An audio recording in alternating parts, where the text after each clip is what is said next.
কলকাতা থেকে রাতের বাস ধরে একদম ভোর ভোর পৌঁছে গেছি দীঘায়। উদ্দেশ্য প্রধানত দুটো, একটা অবশ্যই এই সমুদ্রের টান, আর আরেকটা হচ্ছে দীঘার নতুন আকর্ষণ জগন্নাথ মন্দির। তার শেষ মুহূর্তের প্রস্তুতি কীরকম চলছে সেইটা দেখে নেব।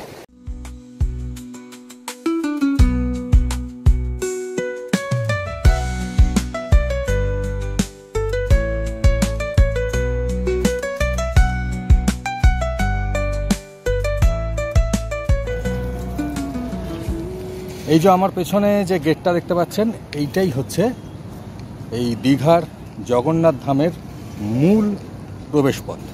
এটা এখন বন্ধ আছে, যেটা আগামী 30শে এপ্রিল অর্থাৎ অক্ষয় তৃতীয়ার দিন সর্বসাধারণের জন্য খুলে যাবে। এই হচ্ছে মূল প্রবেশপথ। দেখুন, মন্দিরের ভেতরে ওখানে ট্যুরিস্টদের থাকার জন্য সম্ভবত এরকম একটা বিল্ডিং করা হয়েছে। বিরাট এলাকা নিয়ে তৈরি হচ্ছে এই মন্দির। গেট দিয়ে ঢুকেই একটু সামনে দেখুন, বাঁদিকে একটা নাট মন্দিরের মতো একটি জায়গা থাকছে, আর তার থেকে সোজা এগিয়ে গিয়ে হচ্ছে মন্দির। দেখুন, গেটের বাইরে থেকেই একটু ভেতরটা দেখানোর চেষ্টা করছি। ভীষণ সুন্দর করে সাজানো হচ্ছে। ভেতরে আরও অনেক ধরনের কনস্ট্রাকশন হচ্ছে। সম্ভবত 3টে রথও তৈরি হচ্ছে। মানে এটা যখন খুলে যাবে অক্ষয় তৃতীয়ার পরে, তখন নো ডাউট মানে দীঘার আকর্ষণ অনেকাংশে বাড়িয়ে দেবে এই মন্দির। মন্দির চত্বরের ভেতরে ফুলের বাগান থাকছে এবং প্রচুর সবুজের ছোঁয়া আছে। শেষ মুহূর্তের প্রস্তুতি চলছে, কিছু কনস্ট্রাকশনের কাজ চলছে। মন্দিরের কাজ অবশ্য কমপ্লিট, মন্দির কনস্ট্রাকশন কমপ্লিট। আদার্স কিছু কনস্ট্রাকশন এখনও চলছে, কয়েকদিন বাকি আছে, তার মধ্যে অবশ্যই হয়ে যাবে। এইটা হচ্ছে মূল মন্দির জগন্নাথ দেবের, আর তার পাশাপাশি অন্যান্য মন্দিরগুলো রয়েছে।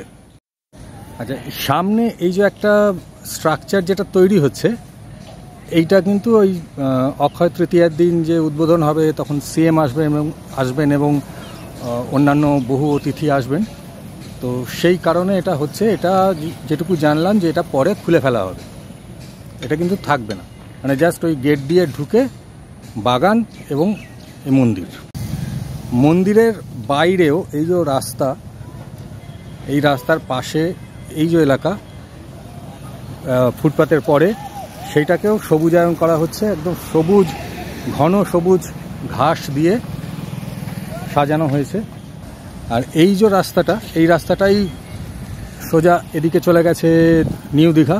মানে মন্দিরটা হচ্ছে দীঘা স্টেশন থেকে হেঁটে 3-4 মিনিট, আর এই দিকে হচ্ছে ওল্ড দীঘা।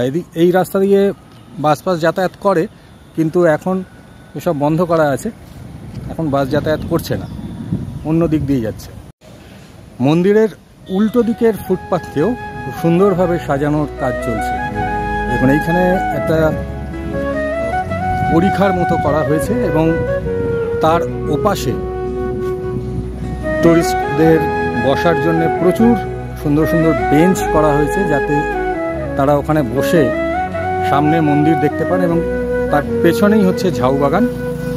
আর তাদের ওল্ড দীঘার দিক থেকে মন্দিরে ঢুকতে এখানে তৈরি হচ্ছে একটা প্রধান তোরণ, সেটার কাজও চলছে।